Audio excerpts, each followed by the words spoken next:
Bom, vamos para 96, pessoal. O reino do Pai é semelhante a uma mulher que tomou um pouco de fermento, misturou com a massa e fez com ela bons pães. Quem tem ouvidos para ouvir, que ouça. Ele vai ter agora três sentenças que ele vai ilustrar o que é o reino do Pai. Para os gnósticos, gente, o reino do Pai vai ser equivalente ao pleroma. Quando os textos gnósticos falam em pleroma, ou cidade divina, Jerusalém celeste, tem relação com o reino do Pai também. A gente pode fazer um paralelo aqui. Então, o reino do Pai é semelhante a uma mulher que tomou o fermento, misturou com a massa e fez pães. A gente lembra que a primeira coisa que me salta à mente é a multiplicação dos pães que tem lá na Bíblia, né?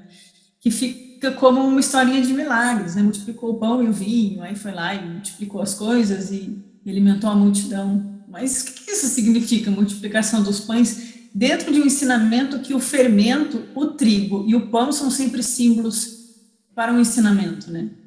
Acho que Jesus não era padeiro, nada contra, porque eu acho super legal fazer pão, né? Então, o que tudo isso quer dizer? Se a gente for para um nível um pouco mais profundo, o que é o fermento? Alguns vão dizer, o fermento é o amor, outros vão dizer, o fermento é a gnosis, o conhecimento da verdade é o fermento, ou talvez os dois juntos, né? Porque, inclusive na cosmologia gnóstica, o Cristo, o Logos, ele representa Eros, como amor, como aquele que desposa a alma, Sofia. Então, ele é aquele amor divino, por isso que ele também é Salvador. Mas Cristo também é aquele que possui a gnosis, ou que desperta a gnosis plena em nós, como centelha divina. No sistema de cosmologia gnóstica, que tem lá o Uno, a Barbelô e o Cristo, no nível do Cristo, a gente tem várias qualidades. A gente tem a vontade, a gente tem o amor e a gente tem a gnosis. Eles são qualidades do Cristo. Então, o fermento funciona como a semente do Cristo dentro de nós. Só que ela precisa fermentar, ela está lá quietinha. Ela precisa das condições necessárias para ou a semente desabrochar ou o fermento funcionar. Então, a gnosis, ela surge, inclusive, alguém comentou hoje lá no grupo, né, a gnosis cardia, a gnosis do coração. Então, a gnosis surge de uma abertura do coração. E o coração funciona aqui no ensinamento como um guia da alma.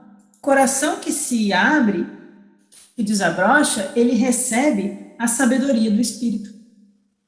O Sérgio trouxe aqui um comentário que é interessante também, que o Geoffrey Hodgson, ele se refere ao levedo secreto, a mônada no ser humano. Então, essa mônada, essa centelha crística, esse levedo, ou essa semente de Buda, na tradição budista, é aquilo que está lá, igual no hino da pérola, no fundo do oceano, esperando ser encontrado, esperando fermentar, esperando desabrochar. Então, o reino é semelhante ao quê? A uma mulher que tomou um pouco de fermento, mistura com a massa e faz bons pães. A centelha divina, ela é uma pequena semente mesmo. E se ela é bem trabalhada, ela cresce e ela se multiplica. Então, aqui a gente está falando do alimento espiritual, do alimento da alma. Essa simbologia do pão da vida, do pão que alimenta a alma e não só o estômago, vai ser importantíssima para os cátaros, que são aquele grupo meio gnóstico lá do sul da França do ano 1000. Então, os maniqueus, que vão lá depois chegar na Bulgária com os bogomilos, ir para o norte da Itália e chegar no sul da França, e vai dar lá nos cátaros e albigenses, vão levar um pouco dessa ênfase, desse ensinamento sobre o pão da vida, o alimento da alma, aquele alimento que mata a fome de todos os desejos, que não é mais o desejo carnal, mas é o alimento do espírito, que torna o espírito vivo e que sustenta a nossa vida espiritual. Então, quando Jesus multiplica os pães, ele também está usando o quê? Esse fermento. Eu não sei se vocês já fizeram pão, mas nessa pandemia eu fui uma dessas que virou meme, que aprendeu a fazer pão na pandemia, para não ter que ir na padaria. E eu achei muito interessante o processo, porque realmente é tão simples, né? Você pega farinha e água e transforma em fermento e faz pão, que é uma coisa que todo mundo gosta e que sustenta, né, gente? E é interessante que o fermento, para ele funcionar, ele precisa de um tempo. Não é aquela coisa fast food, assim, que você compra e come, e que você faz ali na hora, um miojo. Né? Você leva pelo menos 8 dias para o fermento ficar vivo. Então, tem essa questão do fermento ser uma entidade, um ente vivo, né? Ele está ali com as bactérias vivas, né? Então, o fermento é algo vivo dentro de nós. É algo que, se a gente cultiva nas condições adequadas, na temperatura adequada, dando o trigo necessário, e aí não pode ser joio, né? Porque o joio é parecido com o trigo, mas o joio é mato. Então, a gente dá o trigo, a gente dá a água da vida, e aí o nosso fermento consegue gerar pães que alimentam a nossa alma. Eu acho muito bonito essa imagem do fermento, porque quando a gente faz o pão, a gente pega um pedacinho do fermento e transforma em mais fermento e devolve para a geladeira, né? E você sempre tem fermento, ele nunca morre. Então tem esse símbolo do gnóstico que é vivo, né? Ele está sempre ali vivo, escondidinho, mas vivo, e ele nunca morre, e ele tem uma característica que é a característica espiritual, é uma característica do espírito. Ele não diminui quando ele se multiplica. Ele não perde quando ele se multiplica. Ele não se torna menos. Ele simplesmente se multiplica.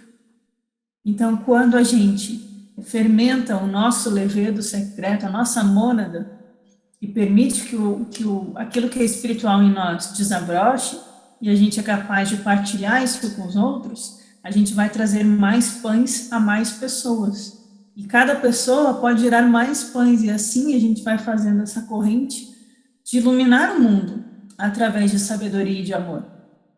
No sentido prático mesmo. E é por isso que ele fala, quem tem ouvidos para ouvir, que ouça. Por quê? Mas quem é a mulher que carrega um pouco de fermento? É a Sofia. A mulher é sempre uma referência a Zoe, que é a vida espiritual, ou a Sofia, a sabedoria, tanto quanto alma, ou como sabedoria plena. Então, a sabedoria que toma um pouco de fermento, e essa sabedoria alimenta as almas. Só que precisa de paciência e tempo para crescer. E aí a gente tem que ter paciência com a gente mesmo. E dedicação ali, dia após dia. Porque se a gente não alimenta o fermento, ele morre. Tem que todo dia um pouquinho. Toda semana um pouquinho. E aí um último detalhe que eu achei interessante, que é um comentário do Leloup. É como um símbolo para a jornada espiritual. Primeiro a gente cria o fermento, a gente vai dando vida para ele. À medida que ele se torna capaz de produzir um alimento, aí a gente faz o alimento, que vai ajudar a alimentar outras pessoas. Mas é um processo que leva tempo, paciência, até a massa estar o quê? Pronta para virar pão. E quando ela vira pão, ela vai para o fogo. Então, a gente aqui tem o símbolo dos 2 níveis espirituais que Jesus vai representar, o batismo da água e o batismo do fogo. Com a água da vida e com o trigo, que é o bom ensinamento, a gente une isso no nosso espírito e produz o fermento. À medida que essas águas vão nos transformando, e isso vai nos alimentando, a gente pode finalmente levar para a etapa do fogo. E aí esse alimento vai ser capaz de ser um bom pão. Entende? Um ensinamento espiritual que é aquele ensinamento que os mestres detêm, que realmente alimenta, que eles são capazes de multiplicar. Fiquei pensando aqui no pãozinho, dá até vontade de comer pão. Mas eu vejo muito nisso na questão do trabalho espiritual. Um trabalho espiritual que alimenta, que fortalece e que tem etapas de água e de fogo. E que, por último, só reforçando, que ele é capaz de se multiplicar e ele nunca diminui, porque essa é uma qualidade do um, é a qualidade do Espírito invisível, é uma qualidade do Deus inefável. Ele se multiplica, ele gera a multiplicidade do mundo, do cosmos, do universo, de todas as almas, mas ele nunca diminui. Ele continua sendo sempre um, ele não se divide. E o fermento tem essa qualidade também. Então, eu acho que o Hodgson está certo, né? É como a representação da mônada em nós, aquilo que é um dentro de nós, que é um no universo. É esse fermento da vida. Alguém quer contribuir com algum comentário no 96? Há necessidade de causas e condições para se fazer um bom pão. E aí e isso tudo pode ser, essa simbologia que tu disseste, de um crescimento interior, de se primeiro se preparar interiormente, né, com um bom fermento, com boas causas e boas condições, para produzir um bom pão e daí adiante fazer a reta ação, que é a verdadeira dana, a verdadeira generosidade que é distribuir esse ensinamento para os demais. Sim, e aí aquele símbolo ou aquele termo do evangelista, ou evangelho, que é a boa nova, né? Aquela imagem de que Jesus mandou os discípulos irem lá e pregar, né? Aí faz um pouco mais de sentido, que não é aquele pessoal chato batendo na nossa porta domingo às 9 da manhã para enfiar o negócio na nossa cabeça, mas é pegar um bom ensinamento e passar adiante com generosidade, né? E alimentar as almas de todos que têm sede e fome de justiça. Bom, no dito 97, vamos continuar falando de farinha, né? As imagens são muito alimentícias. Disse Jesus: o reino é semelhante a uma mulher que levava por um longo caminho uma vasilha cheia de farinha. Pelo caminho, uma alça da vasilha quebrou, e a farinha se espalhou atrás dela, sem que ela percebesse. Por isso, não se afligiu. Chegando em casa, colocou a vasilha no chão e achou-a vazia. Ela não notou que o peso foi ficando leve, né? Eu fiquei pensando nisso, como que ela não percebeu? O Jean-Yves Leloup, no comentário dele a essa passagem, ele traz um trecho interessante que eu vou partilhar com vocês, vou só ler, eu não anotei, do Evangelho da Verdade. Então, a gente leu aqui um trecho do Evangelho de Tomé, e aí o Leloup traz um trecho do Evangelho da Verdade, que é um outro texto gnóstico, da Escola de Valentino, que vai ter essa mesma imagem de um vaso cheio, que vaza e que tem um furo. Então, eu vou ler para vocês e a gente faz aqui um paralelo. No Evangelho da Verdade. Aqueles que ele ungiu são gnósticos. Os gnósticos são aqueles que ele ungiu. São vasos cheios e que é normal estarem tampados. Mas, quando certo tipo de óleo é derramado, o vaso se esvazia. E a causa do defeito é o buraco por onde o óleo se esvai. Mas em um vaso sem falhas, o selo não está quebrado e ele não se esvazia. Então, a gente tem aqui no Evangelho de Tomé a imagem de uma mulher que levava um vaso cheio de farinha, o vaso quebra, ela não percebe e ele vai esvaziando no caminho. E no Evangelho da Verdade, a gente tem a ideia de que os gnósticos são vasos cheios e tampados, ungidos pelo Cristo, mas que tem um certo tipo de óleo, aí não explica bem o que às vezes é derramado quando há um buraco no vaso. E que um vaso sem falhas não está quebrado. Então, a gente tem no outro texto gnóstico essa ideia de que o vaso quebrado é um vaso que há falhas. O que é o vaso, né? Por isso que eu pus a imagem aqui de uma egípcia carregando os vasos, né? O vaso somos nós, obviamente. O vaso é o nosso receptáculo da alma, do espírito. E aquilo que a gente carrega é a farinha, o ensinamento, ou aqui no Evangelho da Verdade, o óleo. O que o óleo representa nessa tradição gnóstico-cristã? O óleo é o espírito. Quando o João Batista diz que ele batiza com água, ele está dizendo que ele é capaz de dar as primeiras iniciações, mas aquele que batiza com óleo é que dá as iniciações mais avançadas. Bom, a gente tem a ideia de que essa mulher está num caminho, numa estrada. E é a ideia de uma jornada, novamente, uma jornada espiritual, porque a estrada para a transformação espiritual, é uma estrada longa. E no meio do caminho, nós podemos danificar o nosso vaso e perder a farinha. O que isso quer dizer? A gente pode, à medida que a gente vai avançando no caminho espiritual, a gente vai acumulando, né, informações, experiências, ensinamentos, mas se a gente não cuida do receptáculo, que somos nós mesmos, é a nossa alma que recebe o Espírito, que é preenchida pelo Espírito na união da câmara nupcial, certo? Se a gente não cuida do receptáculo, ele se quebra, ele tem um furo. E por esse furo, o óleo se esvai, ou a farinha, que é um bom ensinamento, vaza. E aí, no fim do caminho, a gente chega e não tem nada. E aí foi tudo em vão, foi uma jornada em vão. Como muitas vezes a nossa vida acaba sendo. Quando a gente vive para as coisas que são transitórias e não cultiva nada daquilo que é eterno em nós. Então, no final, tudo terá sido em vão, e é tarde demais porque o jarro está vazio. Essa é a imagem que Jesus nos traz. Esse furo no vaso é o rompimento, a quebra da conexão com o nosso logos interior. Quando a gente deixa de ouvir a voz da alma, aquela intuição que nos urge a comer da árvore da gnoses, e a gente fecha os ouvidos, porque a gente não está tendo ouvidos para ouvir, e a gente fecha os ouvidos e começa a dar atenção às coisas do mundo dos arcontes, daquilo que nos distrai.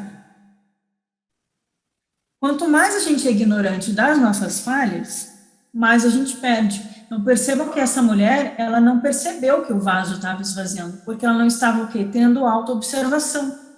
Ela não estava atenta às próprias falhas. Ela não estava percebendo onde que ela estava errando e onde que ela estava negligenciando o ensinamento. Ou negligenciando os dons do Espírito, porque é isso que representa o óleo, que é o Espírito em nós, que aquece o fogo, né? O óleo que é usado para a lamparina. Então, ela não está atenta àquilo que é importante e por isso está se esvaindo.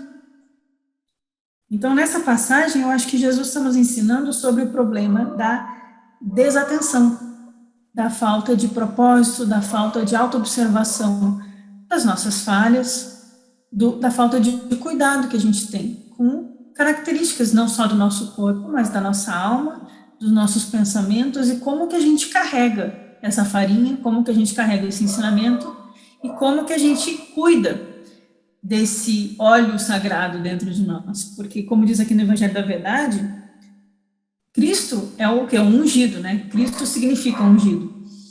E aqueles que são gnósticos são os que foram ungidos também. Então, quem tem esse óleo é aquele que se torna um pneumático, aquele que se dedica aos trabalhos do Espírito, aquele que tem uma chama para ser acesa, que ele é capaz de dar combustível para esse fogo da vida. O Carlos comentou aqui, vigiai, né? Orai e vigiai, prestai atenção, não deixa cair, vamos cuidar dos nossos tesouros, né? E aí Jesus vai falar, não acumuleis tesouros na terra, mas cuideis os tesouros do vosso coração. Nessa passagem do Evangelho da Verdade, que é dos valentinianos, né?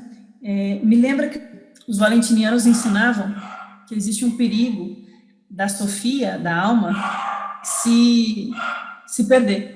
Porque a Sofia, ela tem esse mito da queda da Sofia, que ela se afunda na matéria, então ela precisa aprender a se desvencilhar das coisas que fazem mal. Então, os valentinianos, eles enfatizam muito isso, a gente atender ao chamado de Sofia e não permitir que ela seja corrompida pela matéria mais obscura, pela matéria mais pesada aqui dos ílicos, dos materialistas, né? Ela estar atenta e não se perder no esquecimento da existência. Né? Então, essa mulher aqui carregando um vaso, ela é como a alma, ela é a Sofia, que está carregando algo precioso. Aquela farinha que, quando juntar com o fermento, vai fazer o pão da vida. Né? Então, os dois sistemas estão relacionados. Ela está carregando algo precioso. Ela é essa alma. Ela é a Sofia. Só que se ela não está atenta, ela perde. Com a gnose, a gente precisa o quê? Com a gnose, com o conhecimento, com a gnose do coração, lembrar do caminho e a cada passo prestar atenção àquilo que é mais precioso. Porque senão a gente vai ter só passado por essa existência e não vai ter se transformado com ela, né? Porque a gente vai ter perdido tudo. Bom, essa é a 97. Estava uma latação aqui em casa, eu me distraí. Alaia.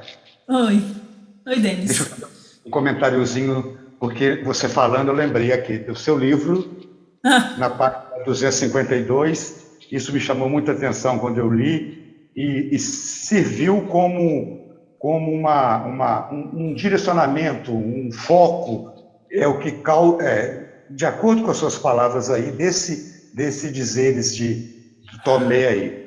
O caminho, eu vou ler o trechinho que eu até grifei. O caminho do despertar da gnose é um caminho de virtude e purificação. Aqueles que se tornam inabaláveis e encontram a salvação são purificados de todo mal e angústia. Agora vem o chique. Colocaram seus anseios na luz do incorruptível, e é com ela que ocupam continuamente suas mentes. A vida é cheia de desvios, distrações, ofertas, recusas, mas você descobriu aquele momento que você teve, eu vi o que eu quero, eu vi que eu quero é Deus. Esse passa a ser o seu primeiro pensamento. Então, em todo momento de você estar em alguma dúvida, onde você acha que, poxa, será que eu estou fazendo certo? Você lembra desse primeiro pensamento. O que Deus, como Deus quereria que eu fizesse? Eu coloquei o anseio nele, e com ele eu vou ocupar continuamente a minha mente. Vou estar, onde eu estiver, estarei caminhando com o suporte da luz da gnose, da sabedoria, do amor de Cristo, né?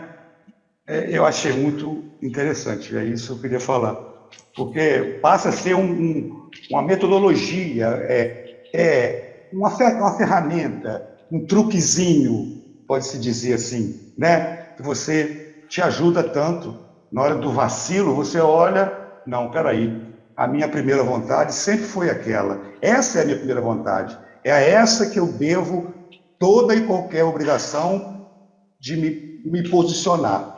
O resto passa. Não é isso? Obrigada, Denis. Legal que você lembrou dessa passagem, nem eu lembrava dela.